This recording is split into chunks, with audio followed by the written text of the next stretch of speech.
Hello once again and welcome to my beginner tutorial on how to create a Halo Custom Edition map. Today's lesson 2, all about shaders and materials and how to make your map look a lot better than it was before. You can continue using the map you made in lesson 1 or start fresh like we'll do right here. What I'm basically going to do is create a map with a bunch of materials and a bunch of textures just to show off the difference between them and what we can do in Gorilla to modify how they look. So what I'm going to do to start here is start with a simple box like last time. I'm going to make it a cube just cuz. I'm going to make it pretty big. And just like before, I always like to start with getting some sort of size reference. So we're going to take our Master Chief model, make sure the level's pretty big, and adjust it as such. That's plenty big. Okay. Now if we look at wireframe mode here, we can see that just like a cube, it's going to have 6 faces that we can apply textures to. But we're going to want a little bit more than that. So we're going to click here, go to modify, make sure only the cube is selected. And we're going to change these length, width, and height segments to something a bit more. So we're just going to add a bunch of squares here and go ahead and give us a little height. Now we can get out of wireframe mode, right click, convert to editable mesh, select polygon, and select all these, flip them just like before, just like we're making a normal map, a normal box map. But the difference is when we click on the walls here, no, we're back facing. We click on the walls here, and instead of the entire wall being selected like before, we have these little squares that we just created in the wireframe. So that's what we're going to use to create a bunch of different textures. Before we continue, I'm going to name my box many textures, and I'm going to create our frame.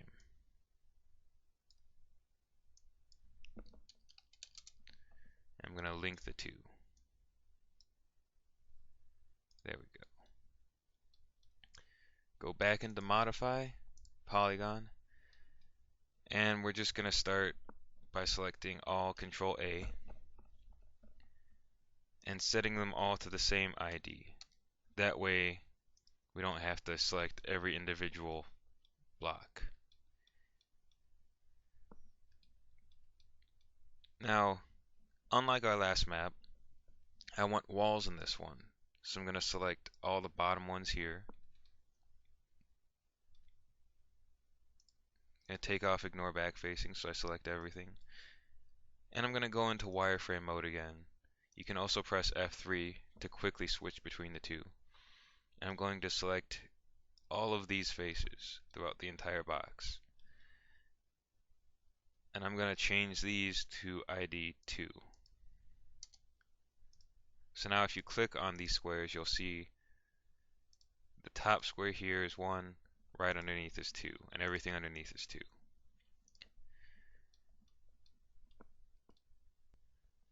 Now I did that because what we're going to do now is open the material editor, click on standard here, change it to multi-sub object just like we did in lesson 1. And we're going to use a lot of textures. Let's see about how many we'll need. We have the walls, we'll go ahead and make all the same texture, but we also want the sky, so that's 2. And then we have a 1, 2, 3, 4, 5, 6 by 1, 2, 3, 4, 5 grid. So that means we're going to want 32 textures.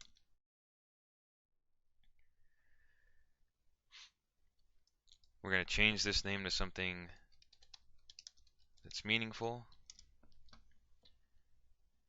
We're going to scroll up and we're going to go ahead and start adding to this.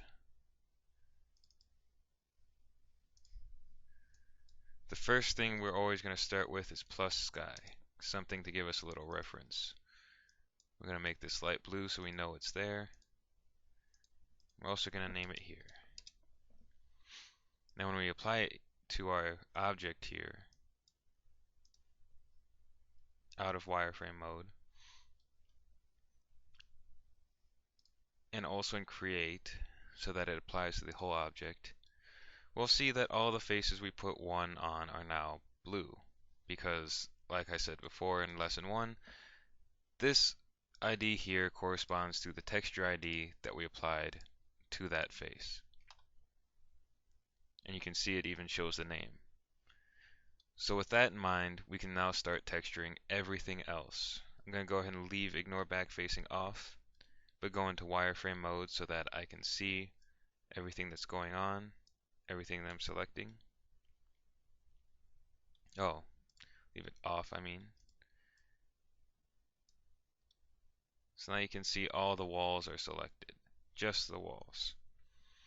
We're going to change these to 2, which we already had. We're going to call these walls and also make this standard. I'm going to call these walls. Go ahead and change this color to whatever you want. We'll be changing it again very soon.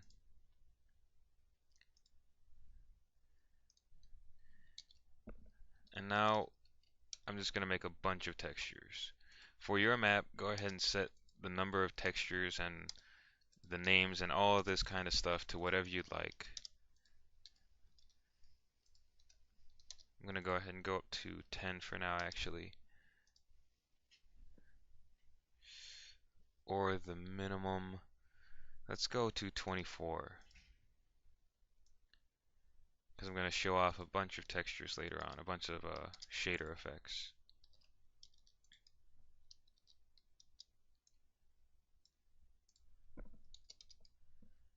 This will go ahead and let me know in here what all these textures are very fast, so that's why I'm going through and naming all of them.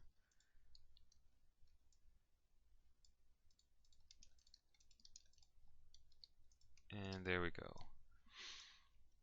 So for A, let's go ahead and start selecting these. Let's make this A, B, and so on.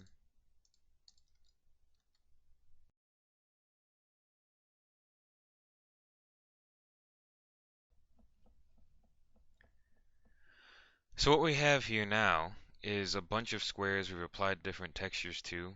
I only did 24 because there's only about 24 or 25 different shaders, and one of them is actually water, another one's actually glass.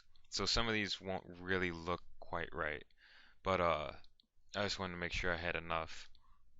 You, of course, can do whatever is appropriate for your project. What we're going to move on to now is for every texture you add here, you're going to click that none, or in this case material, depending on how it ended up adding. When I added more, it just filled this in. Name it something appropriate. I'm just going to stick with A because I have so many textures and they don't really matter what I name them right now. And instead of changing the diffuse color, you're going to go to this little blank square right next to it. And you're going to go to bitmap. Now bitmap tells everything that you're using a picture for the texture here. Now we don't have a picture right now, so when we select it, there's not going to be anything we can pick. We can pick something like that was built in the 3D Studio Max just to show you. Let's see. And always remember to click this Show Shaded Material in Viewport so that you can see your texture. But we don't really want that. We want something that we made ourselves. So I'm going to open up Paint Shop Pro here. I just downloaded this. This is a trial. I figured most people out there are not going to have Photoshop because it's incredibly expensive, even the student version. But this is a bit more affordable and it still gets the same job done. I'm going to open up a new one, and this part's probably one of the two most important parts. You want the dimensions to be correct. They can be a power of 2, so we're talking 128 by 128, or 512 by 512, that kind of stuff. I usually use 512 by 512 pixels.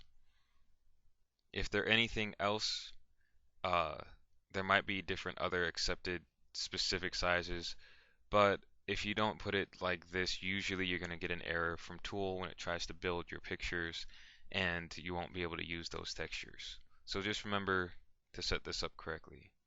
Everything else here is actually pretty good. So we're going to go OK. We're going to have our square here. And I'm not the best artist in the world, so let's just choose some stuff here. I also have never used Paint Shop Pro before because I actually do use Photoshop. So this is going to be new for us all.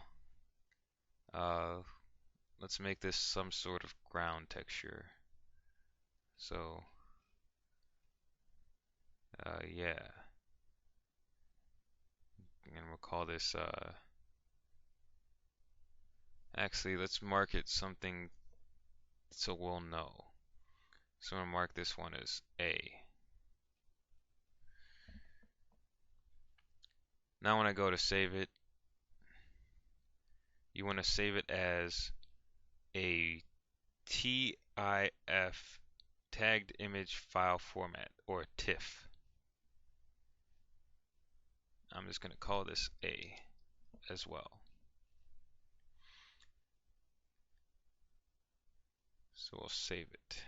Now go over to your Halo directory, create a folder for your level. Let's call this many textures. Or how about just MT?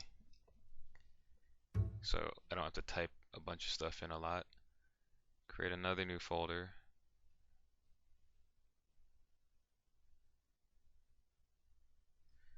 We're going to call this one bitmaps. And while we're here, let's go ahead and create another new folder called models.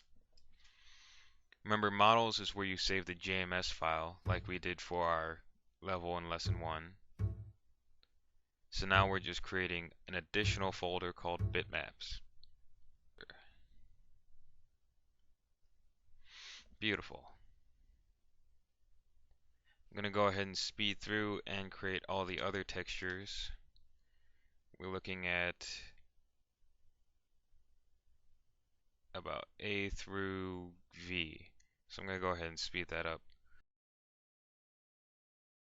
Okay, we now have all these textures done.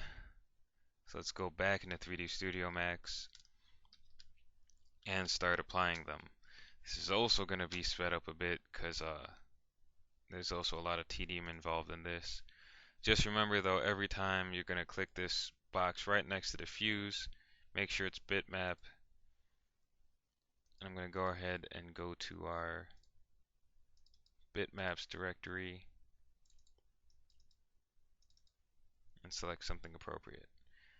Don't worry if it's ugly right now. You can see the A is not really showing up correctly. Uh, we're gonna fix all of that kind of stuff in a moment. So none, standard, name it something, box, bitmap, and pick your texture. That's the procedure for each and every one of the textures you're gonna add. Okay, so now that we've done that, we're also gonna need one picture for the wall. So let's go ahead and make that. In keeping with the theme here, let's just choose this green right here and just make some sort of wall.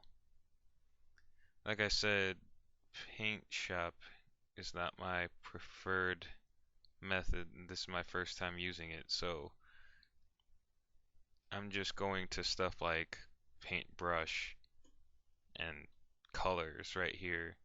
Uh, if you're a better artist than I am, and that's pretty easy, you probably are, probably figure out this program as well, uh, and do something really fancy with it with your textures. But for now, let's call this good. But this is about the best I'm gonna get with it.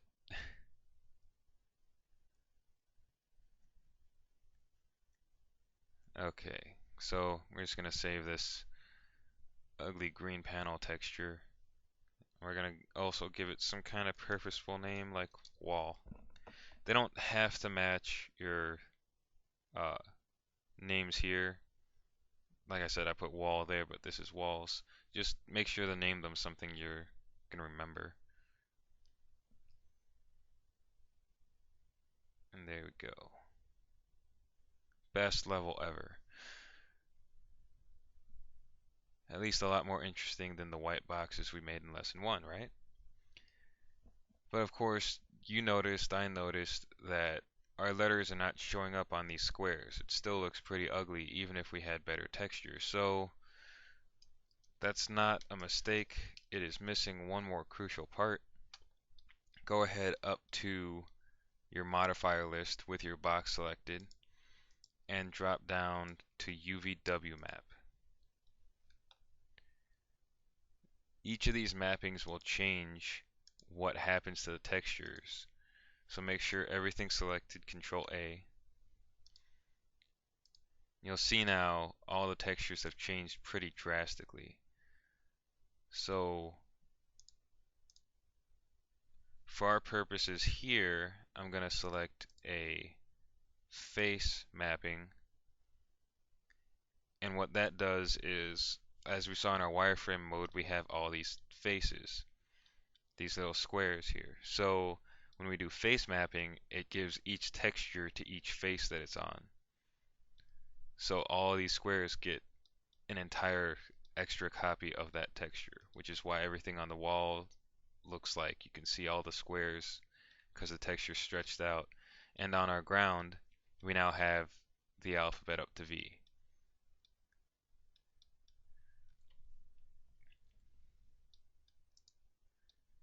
For your map, you're going to have to play around with these to find whatever you want. If it looks really ugly no matter what, try clicking fit. You can see stuff like shrink wrap looks terribly ugly. If we click fit, it still does for that. Let's try something a bit more.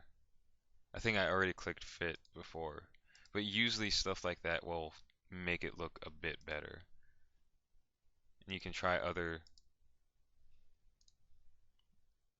alignments here to see whatever looks best for you. Unfortunately, I'm not an expert on a UVW map. They are kind of complicated if you get to more complicated subject, like complicated models, I mean. So I usually just stick to what I know. And it's these here, you can tile it differently by stretching it out here. Uh, but ultimately, it's up to you to play around with this to figure out what the best settings are for your map. If you find that you really just can't get everything to work together correctly, you can go ahead and try this, selecting one thing at a time, mapping that, seeing what fits for that. You can see this kind of works or something like that for here. We can change the tile and you can work on it one face at a time, and then when you're done you can go ahead and select this and convert this to an editable mesh again. And then when you do that, that texture will stay and you can go ahead and work on the next texture. For now though, I don't need to do that because ours works out pretty fantastically using just one UVW map. So we're going to save it like that, and our map is done. It looks fantastic, doesn't it? Remember that everything's linked up. It should already be, but I always make sure. And go ahead and export this. I'm going to speed through this as well, as this was covered in lesson 1. So if you don't know what I'm doing, I suggest you go back and watch what I'm doing before.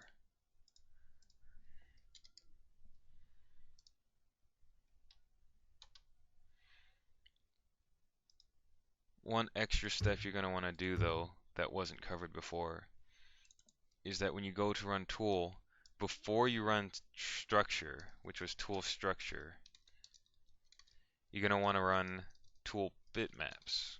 And this takes a different format than structure. It also starts at data directory, so it's going to look here first. And so we're going to trace it back, levels, our level name, and in the bitmaps folder.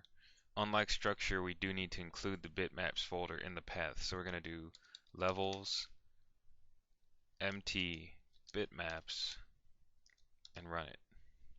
And you'll see it run through and create all these bitmaps here. And that's correct. Now that that's done, now let's run tool structure levels mt and then space and mt. It's going to ask us for a whole lot of shaders. For here, we're still only going to pick shader environments. Even though we're picking the shader type as just environment and we're not choosing all this, there's still plenty of shader choices for just shader environment that we're going to be playing with today. So we're going to go ahead and choose one for all of these.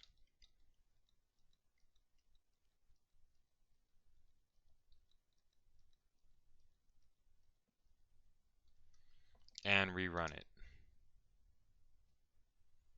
It should build pretty fast if you're just using a box like we are. So go ahead and close that out for now. And we'll go to the next step. Now, in lesson 1, the next step was to go to our levels and add a sky. That's not necessarily the case here.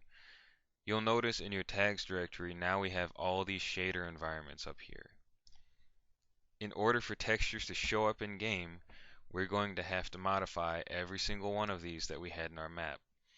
And this is why it's important to name your textures, because when these environments are made here, if you named it the same as a map you made before, or you named two textures the same in the same map, you're going to have issues because they're going to be connected to the same environment. Now, some people move them into their level. If you're going to package your level uh, as only tags for other people to modify, that's something you need to do. But I usually leave them here because once it's in a map file, you don't need any of these along with it. So I leave them here because if you move them, you're going to have to modify the path to them in your level. And especially when you're dealing with this many, I'm just a bit lazy. So let's start. For any shader environment you have, let's open it up. You're going to have a lot of options, just like with your scenario tag. The main thing we're going to want to look at is right here for a beginner. It's about halfway down, it's base map. You're going to go to your levels, the folder created for your levels in the tags directory, and now it's going to have this folder called bitmaps. It didn't before. So you'll see in our box folder, we only had this bitmap file, which contains all the light information from radiosity. Whereas in this one, we have bitmaps, which is a folder with all these bitmaps. So we're using the A shader environment. We want to connect it to the A bitmap. And you can go ahead and open it and click show bitmaps, and you can see we have our bitmap right here, and it scales it all the way down, which is why I usually do it at 512, because if you want a very tiny texture, it's already going to automatically scale it down. Whereas if you make a very tiny texture, it's going to try to scale it up, and that's going to look pretty ugly. So these are all fine. You can go ahead and read through all these. These pretty much tell you what they're going to do, although we are going to leave most of these alone because most of these are just fine as they are, and they'll look just fine in your map. What we are going to play around with here is stuff like the physics properties. There are a lot here, and these will determine what happens when you drive over them, when you smack into them, when you shoot them, stuff like that. Other stuff you can play with is stuff like the detail level. You see it goes quite low, and what you want to do for like really large background structures is set this detail level pretty low so that it doesn't take up a lot of processing power to both light and to put in your map for multiplayer for other people to play around in. Stuff like the primary detail map, micro detail map, stuff like that you don't need to be concerned with, or the bump properties. Bump maps are really cool, but we're also going to leave all of this alone for a later tutorial because for now, uh, all you need to get uh, all you need to get your textures onto your map, we've already done, is we connected the base map to the bitmap tag. So we're going to go ahead and save this environment shader and move on to the next. This one we're going to do the same procedure. Go down to base map, open up our levels, our bitmaps folder, and select that bitmap. You don't have to check it every time if you're sure. And this one we're going to set to sand. And I'm going to go ahead and go through all these really fast.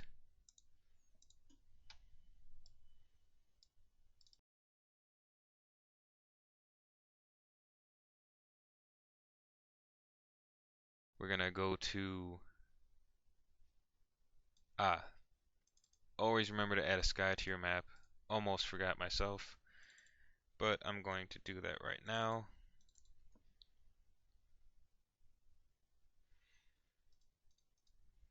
Add a sky.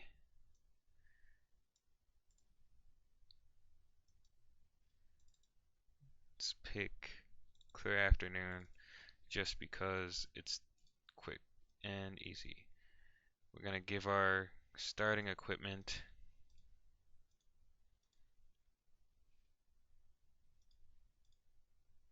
something automatic. So probably just an assault rifle here. And I'm sure you're curious, so I'm going to go ahead and show you what happens when you pick more than 2 item collections for items. Uh, Another automatic weapon. Let's give ourselves a pistol, just cause, and save this. Now onto Sapien. Let's go to our many texture scenario, open that.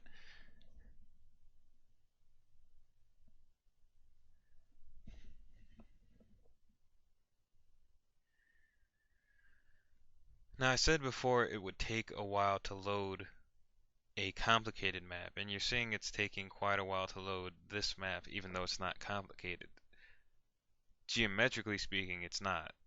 However, it has plenty of textures that it's trying to deal with. So when we run radiosity, I expect it to take a while, although, well, see, I could be proven wrong.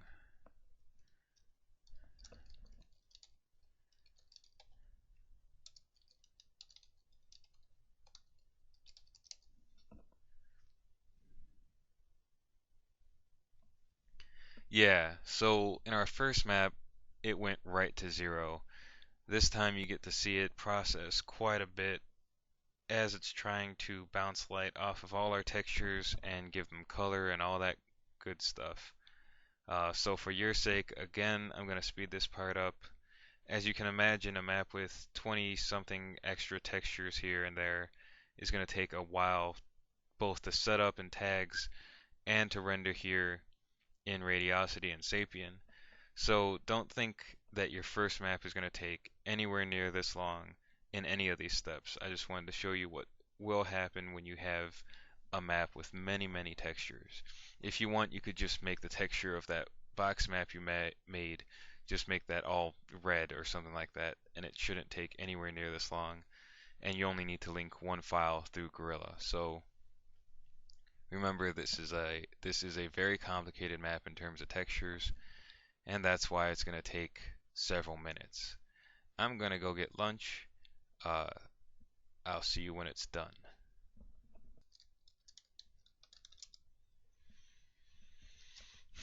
So now that our map has finished, let's find it. Whoa, there we go.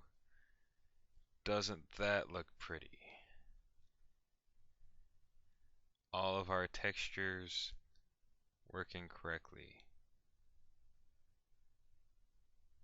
Seem to have messed up the map when I was showing it off. The UVW map a little bit because it's a tiny bit off. Uh, yeah, you can see this is just the result of my inattentiveness. I left this scale off. Uh, I mean, it doesn't change anything we just did, so I'm gonna leave it. You also notice, obviously, that we have walls, which is different from our first map. Of course, because this time we only put the sky texture at the very top. So we have these walls here, of course. I'm going to put our starting point here in the very center. Make sure it's all games. Go ahead and toss in a vehicle so we can drive around. Uh,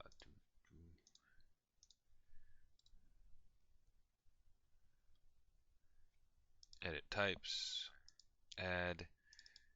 Let's give ourselves a rocket warthog since I happen to have it right there.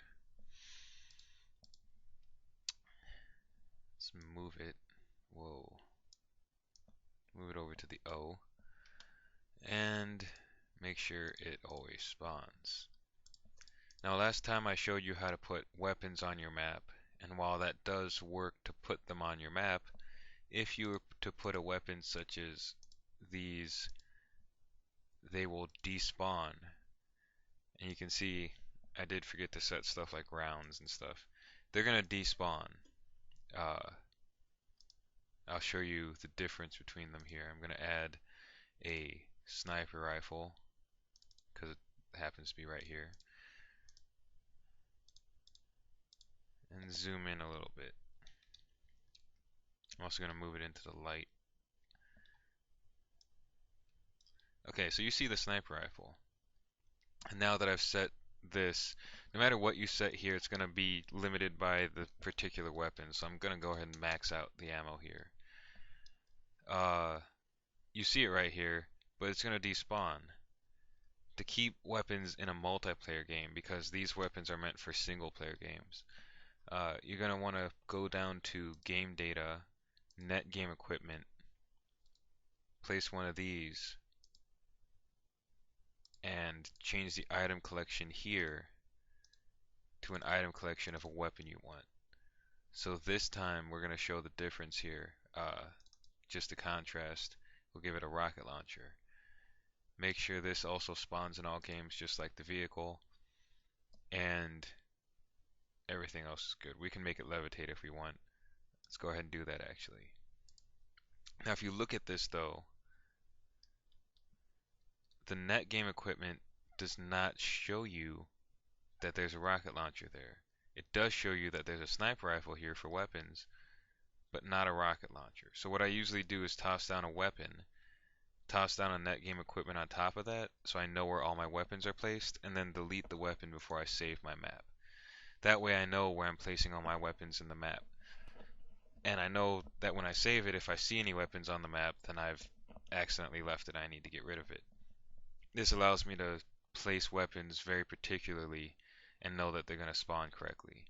But things like this, you see spawn time, 0 is going to give it default for that particular item, or particular map or whatever. So let's go ahead and set this to something low though. Let's set it to like 5 seconds so we can see it respawn really fast. So now we have weapons, vehicles, and textures. I think this map is done. So let's go ahead and save it and build it.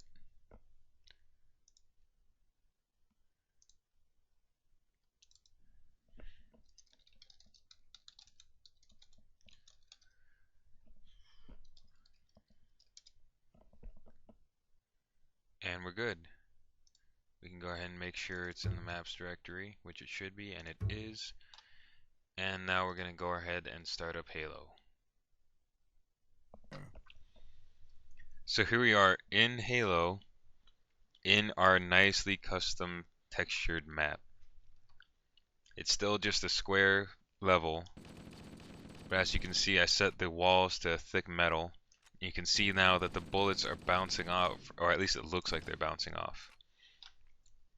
Let's go over to where we put our weapons. They're actually pretty far away.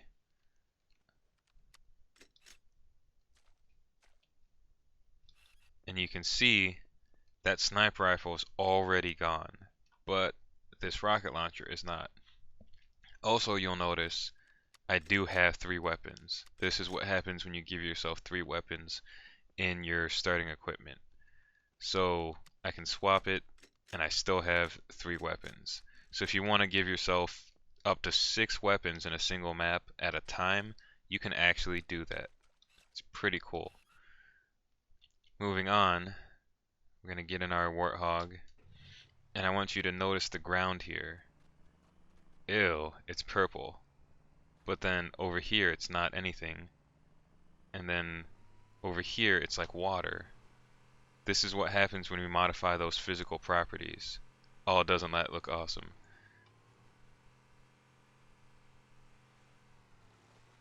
So when you're driving on wet surfaces in the campaign and stuff, this is how they do it. And you'll notice the same kind of effects if you were to shoot it. It's got all these like bouncy shield effects. That's got a bunch of water effects. I don't know what the heck this is. Dirt, I guess. Metal. Some sort of weird shield thing. More metal. Flood, I believe. That's nasty. I don't know what this is, but it's awesome. So oh geez, all sorts of stuff like that, and you can customize whatever texture you want to do whatever you want. I believe this is grunt skin, and that's really cool. So go ahead and go out and customize your box map to whatever you want, and try experimenting with other shapes of maps and texture those as well. Remember to use a UVW map to make sure it looks correct as you want it. We're going to have one more bonus section here. I'm going to show you how to put water in your map.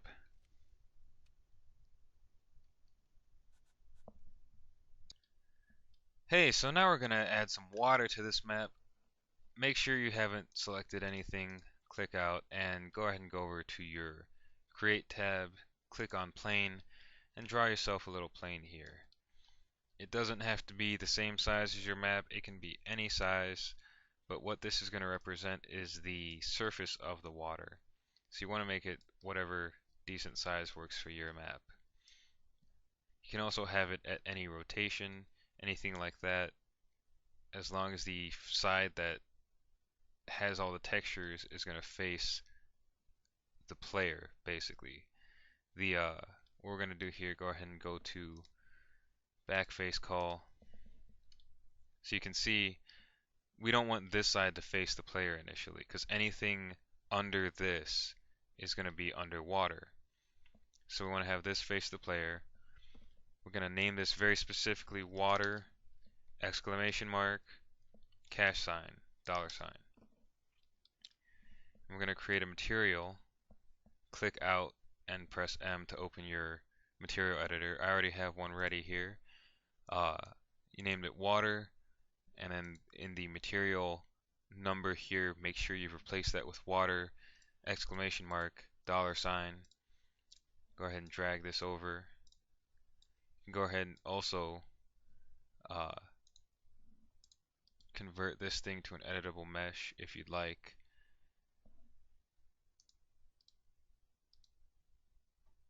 That way you can go over to all these spaces, Control A, and just change these to your water surface. And now you can see nice deep blue is facing our player. The last step is to link this surface to the frame and export the whole thing. We're going to go ahead and save over our model from before. Yes. Now it's going to look kind of ugly because we're not going to deal with any shaders with it, but it will still get the job done. You can copy all sorts of shader tags from other maps like Death Island and it's Silent Cartographer basically, so that you can make your water look really, really nice. But what we're about to do is not going to look too bad. Remember to build your structure, but first go over to levels here. In your tags directory, go to where you put it, and delete everything here but the bitmaps folder. There are some issues you can run into by just building structure over structure. When you try to run Sapien, it will just close on you. It won't even give you an error. So be sure that you've deleted those. Rerun structure.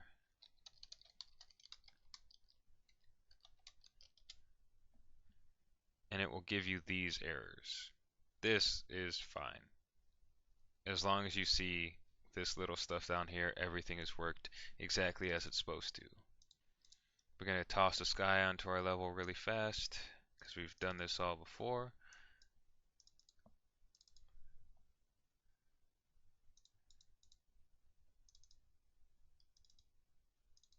Oh, sure. And we're going to leave our starting equipment blank. It's going to give us defaults, but that's fine for what we're about to show off here. Load MT scenario. Look at all that water. That's fancy. That's not our water, by the way. This over here is our water. You see this weird sort of floating thing right here. You can see that's the surface of our water right here. Of course, we haven't done radiosity to our map. Since I'm only showing off water here, I'm going to set the quality to 0. You can see a significant improvement in how fast it renders it out.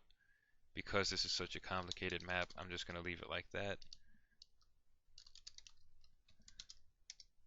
You can see it's a lot darker because of that. It didn't bounce all the light across, but it's fine. We can still see what's going on. And we can see that our water is right here cutting through the map.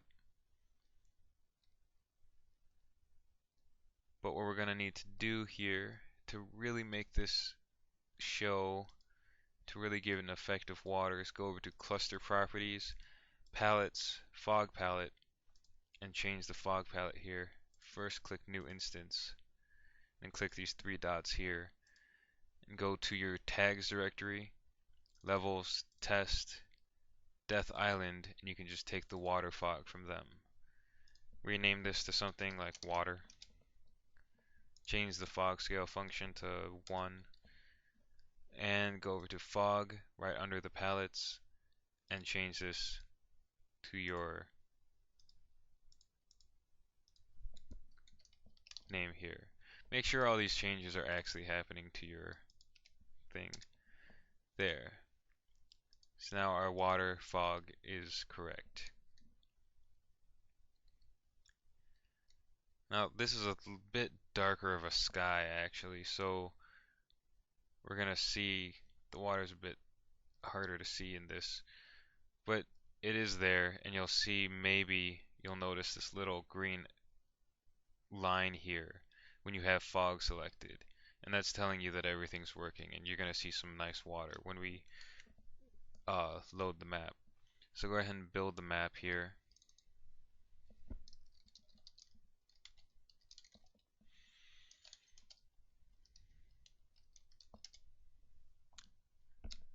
Oops. Remember the command is build cache file. Everything should be good, and let's load up Halo. So we loaded up our map again. You can see all these still behave like we expect them to, but now we have this big old blue thing over here, just like we wanted because of our uh, water plane. And if we step into it, we are now underwater. And stuff like grenades will behave accordingly. So you can see